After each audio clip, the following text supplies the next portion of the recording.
আপনি এতক্ষণ বললেন জাতিগত ভ্রাতৃত্ব, ভাষাগত ভ্রাতৃত্ব, রক্তের ভ্রাতৃত্ব ইত্যাদি, আর এই সবগুলো ভ্রাতৃত্ব বাধা দেয় সার্বজনীন ভ্রাতৃত্বে। তবে আপনি এখানে যেটা বলেননি সেটা হলো কাফির। আমার ধারণা এটা এই পৃথিবীতে সার্বজনীন ভ্রাতৃত্বের জন্য একটা বাধা। ভাই, আপনার নামটা কি জানতে পারি? তাহলে উত্তরটা ভালোভাবে দিতে পারবো।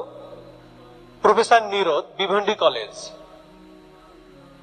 প্রফেসর একটা প্রশ্ন করেছেন যে আমি আজকের এই লেকচারে সর্বজনীন ভ্রাতৃত্বের কথা বলেছি, আরো বলেছি সেই সব ভ্রাতৃত্বের কথা যার ভিত্তি হলো রক্তের সম্পর্ক, জাতি, গোত্র, ধর্ম ইত্যাদি, এগুলোই বাধা দেয়।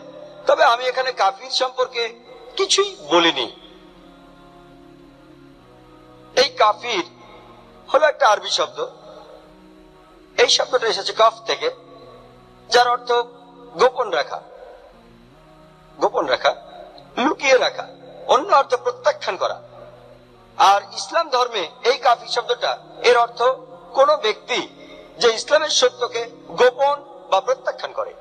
যে ব্যক্তি ইসলামের সত্যকে প্রত্যাখ্যান করে তাকে বলা হয় কাফির। যে কোন লোক যে ইসলামের সত্যকে প্রত্যাখ্যান করে, যেমন ঈশ্বর একজন, আল্লাহ সুবহানাহু ওয়া তাআলা, আরো যা কিছু আছে, সে একজন কাফির।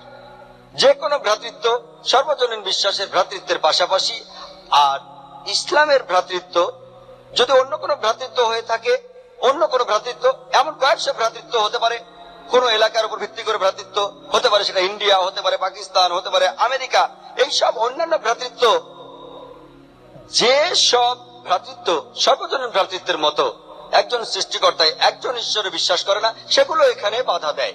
যেমন আপনি বললেন যে কাফির, কাফিরদের ভ্রাতৃত্ব, এটা সর্বজনীন ভ্রাতৃত্বে বাধা দেয়। কাফির শব্দের অর্থ যে লোক ইসলামের সত্যকে প্রত্যাখ্যান করে।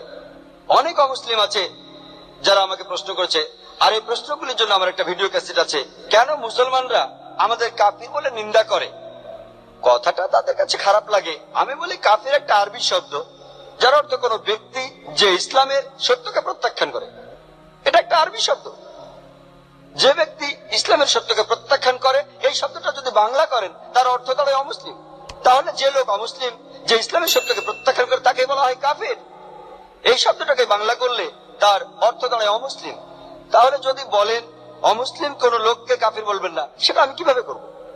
তাহলে কেউ যদি বলে কেন আমাকে কাফির বলছেন, কাফির বলবেন না আমাকে, আর আমি বলি আপনি যদি ইসলাম গ্রহণ করেন আপনাকে কাফির বলবো না, এটা অমুসলিম শব্দটা আরবি প্রতিশব্দ। আশা করি উত্তরটা পেয়েছেন।